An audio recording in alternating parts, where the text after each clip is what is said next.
సంపూర్ణ రామాయణం సులభ శైలిలో. అది అత్యంత ప్రకాశవంతమైన మారీచుని ఆశ్రమం. లంకానగరం వెలుపల ఓ ఉద్యానవనంలో నివాసం ఏర్పరచుకొని మారీచుడు ఆధ్యాత్మిక చింతనతో జీవితం గడుపుతున్నాడు. విశ్వామిత్రుని యజ్ఞం కాపాడడానికి లక్ష్మణునితో కలిసి వచ్చిన రాముడు ఆనాడు తనను బాణంతో దూరంగా పడేటట్లు కొట్టగా అంతటితో క్రౌర్యవృత్తికి మాయా జీవితానికి స్వస్తి చెప్పి మారీచుడు నీతిగా ప్రశాంతంగా జీవిస్తున్నాడు. ఒకనాటి సాయంత్రం మారీచుడు తన ఆశ్రమం ముందు దర్భాసనం మీద కూర్చొని యోగనిష్టలో విలీనుడు కాబోతుండగా రావణాసురుడు రథారూఢుడై అక్కడికి వచ్చాడు. మారీచుడు రావణాసురుణ్ణి భక్తితో పూజించాడు. కుశల ప్రశ్నలు వేశాడు. రావణుడు మారీచునికి తన ప్రయత్నం తెలిపి సీతాపహరణం కోసం తన వెంట రమ్మని కోరాడు. మారీచుడు రావణుని కోరిక వినగానే డీలా పడిపోయాడు. అతని మనసు వేదనతో నిండిపోయింది. వినయం, గౌరవం ఉట్టిపడుతున్న దృష్టిలతో రావణ బ్రహ్మ, పులస్త్య వంశానికి పేరు తెచ్చిన రాక్షస చక్రవర్తివి, సుర, గరుడ, యక్ష, గంధర్వ, కింపురుషాది దేవలోకాలను జయించిన త్రిలోక వీరుడివి. ఇంత గొప్ప కీర్తి ప్రతిష్టలను చేజేతులారా బూడిద పాలు చేసుకుంటావా ఏంటి? అసలు ఈ విపరీత బుద్ధి నీకు ఏర్పడడానికి కారకులెవరు? అయ్యయ్యో, ఆ అకంపనుడు శూర్పణఖ నీకు సీతారామ లక్ష్మణుల వృత్తాంతం చెప్పి ఎంత గొప్ప అపరాధం చేశారు. ఈ విషయమై నీకు ప్రోత్సాహాన్ని కలిగించిన రాక్షస వీరులు నీకు ఎటువంటి హాని తలపెట్టారు కదా. నా మాట విను, ఈ ప్రయత్నం నుంచి తప్పుకో అన్నాడు. రావణాసురుడు మారీచుణ్ణి వింతగా చూస్తూ, మారీచా, మనకు చెడు చేసిన మానవులను గురించి ఎందుకంతగా భీతిల్లుతున్నావో నాకు అర్థం కావడం లేదు. వాళ్ళని హింసించి చంపడానికి నాకు ఇదొక్కటే మార్గం కనిపిస్తోంది. ఈ విషయమై తర్జన భర్జనలు జరిగి నిర్ణయం కూడా నిర్ధారణైపోయింది. ఇక దీనికి తిరుగులేదు. నువ్వు నా వెంట బయలుదేరక తప్పదు అన్నాడు రావణాసురుడు. రావణ, నా మాట కాస్త విను. ఆ రాముని గురించి నీకే కాదు, అవసరం ఏర్పడినప్పుడు ఈ చతుర్దశ భువనాలు కూడా గజగజలాడుతాయి. సందర్భం వచ్చినప్పుడు నువ్వు కూడా నిద్రలో రాముని పేరు కలవరిస్తూ గుండెదడతో కంపించిపోతావు. అప్పుడెప్పుడో 16 సంవత్సరాల బాలుడుగా ఉన్నప్పుడే మా తల్లిని చంపాడు. సుబాహుణ్ణి చిత్రవధ చేశాడు. తన బాణంతో నన్ను కొన్ని వేల ఆమడల దూరం పడేటట్టు కొట్టాడు. ఆ తర్వాత విశ్వామిత్రుని వద్ద, అగస్త్యాది మునీంద్రుల వద్ద దివ్యాస్త్రాలను పొందాడు.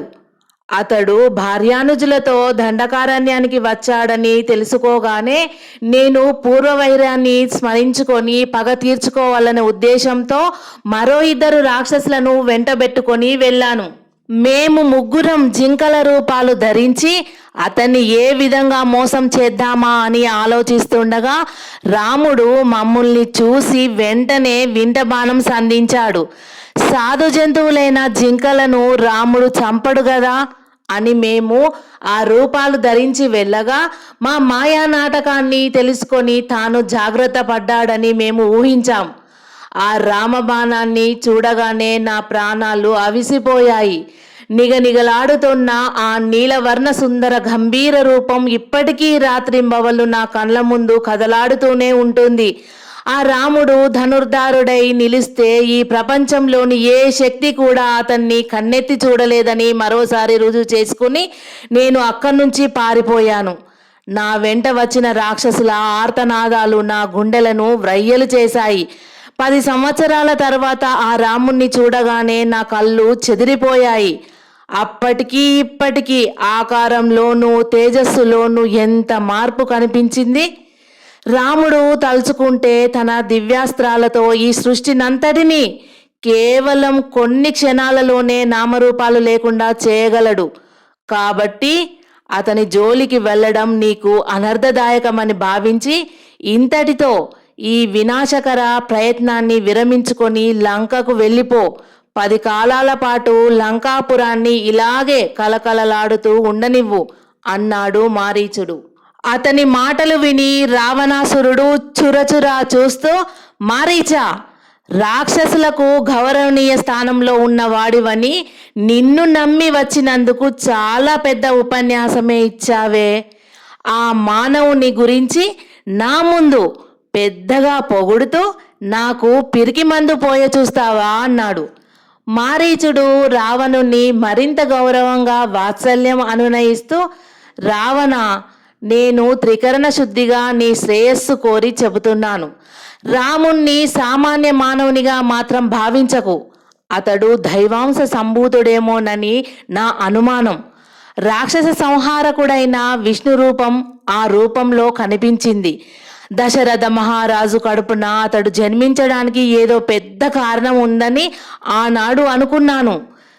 ఈ నీ తొందరపాటు చూస్తుంటే ఆ కారణమేమిటో ఇప్పుడు నాకు బోధపడుతూనే ఉంది.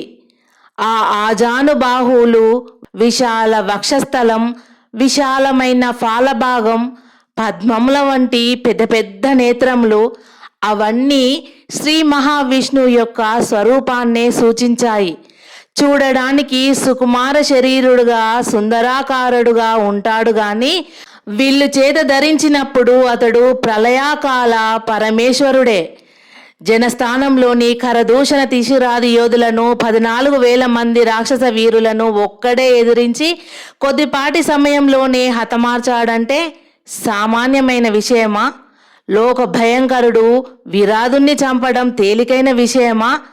ఇవన్నీ తెలిసి కూడా నువ్వు ఆ రాముణ్ణి మానవ మాతృడని చులకనగా మాట్లాడడం నీ విజ్ఞానానికి తగినట్టుగా లేదు.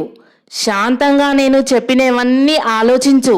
తెలివైన వాడివై తెలియని మూర్ఖుడివిగా భవిష్యత్ ప్రజలతో ఆ చంద్ర తారార్కం నిందించబడకుండా ఇప్పుడే జాగ్రత్త పడు. మళ్ళీ చెబుతున్నాను, మళ్ళీ చెబుతున్నాను, ఆ రాముడు నీకంటే గొప్ప పరాక్రమశాలి. అతనితో విరోధం తెచ్చుకోవడం నిద్రిస్తున్న సింహాన్ని జూలు పట్టుకొని లేపడమే అన్నాడు. మారీచుని హితోపదేశాలు రావణుని అణువణువును రోషంతో నింపివేశాయి. అతడు దండతాడిత భుజంగంలా బుసలు కొడుతూ, మారీచా, ఇక నాకు నీతులు చెప్పడానికి, హితోపదేశం చేయడానికి ప్రయత్నించవద్దు. దేవతలు అడ్డు వచ్చినా ఆ సీతను తీసుకురాకుండా విడిచిపెట్టను. నా నిర్ణయం మంచిదా చెడ్డదా అని నిన్ను అడగడానికి నేను రాలేదు. అడగని విషయాలు నాకు చెప్పడం అధిక ప్రసంగం అవుతుంది అన్నాడు తీక్షణ కంఠస్వరంతో. మారీచునికి కూడా రావణుని మాటల మీద చాలా కోపం వచ్చింది. అతడు నిరసనగా రావణుణ్ణి చూస్తూ, అయితే ఈ అధిక ప్రసంగి దగ్గరికి ఇంత దూరం పన్నిగట్టుకొని రావడం పొరపాటు. నేను ఈ నీటి మాలిన విషయంలో నీకు ఏ విధంగానూ ఉపకరించను. నీ అడుగులకు మడుగులొత్తే మరొకరిని కలిసి నీ ఇష్టం వచ్చినట్టు చేసుకో అన్నాడు మారీచుడు. నా శాసనం ధిక్కరించిన నాడు, నాకు అప్రియంగా సంచరించిన నాడు, నా శాసనం ధిక్కరించిన వాడు, నాతో అప్రియంగా సంచరించిన వాడు ఈ ప్రపంచంలో జీవించలేడు. మారీచా, మర్యాదగా చివరిసారిగా చెబుతున్నాను, నువ్వు వెంటనే నా వెంట బయలుదేరి రావాలి. మాయలతో మంత్రతంత్రాలతో మనస్సులను ఇంద్రజాలిక శక్తికి వశం చేసే నీ నేర్పును ప్రదర్శించాలి. బంగారు లేడివై రాముని ఆశ్రమం ముందు పరిభ్రమించాలి. బంగారు లేడిగా మారగల మాయలు రాక్షసులందరికీ తెలుసు. కానీ మనస్సులను ఇంగీత జ్ఞానం నుంచి వ్యామోహం వైపు మళ్లించగల ప్రజ్ఞా పాఠవాలు నీకొక్కనికే ఉన్నాయి. ఆ కారణం చేతనే నేను నీ దగ్గరికి వచ్చాను. నా ఆజ్ఞానుసారం నువ్వు మాయలేడివై రాముణ్ణి, లక్ష్మణుణ్ణి ఆకర్షించి దూరంగా తీసుకువెళ్ళాలి. ఒకవేళ సీతకు రక్షణగా లక్ష్మణుని వినియోగించినట్లయ్యేదుంటే, రాముడొక్కడే నీ కోసం వస్తే అతన్ని దూరంగా తీసుకువెళ్ళి రాముని కంఠస్వరాన్ని అనుకరిస్తూ సీతా లక్ష్మణులను ఉద్దేశించి ఆర్తనాదం చేయాలి.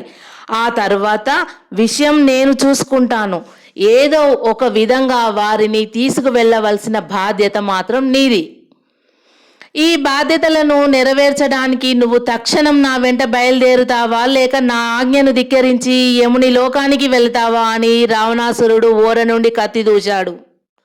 మారీచుడు రావణాసురుణ్ణి అసహ్యమైన దృష్టులతో చూస్తూ, హా, వినాశకాలే విపరీత బుద్ధి.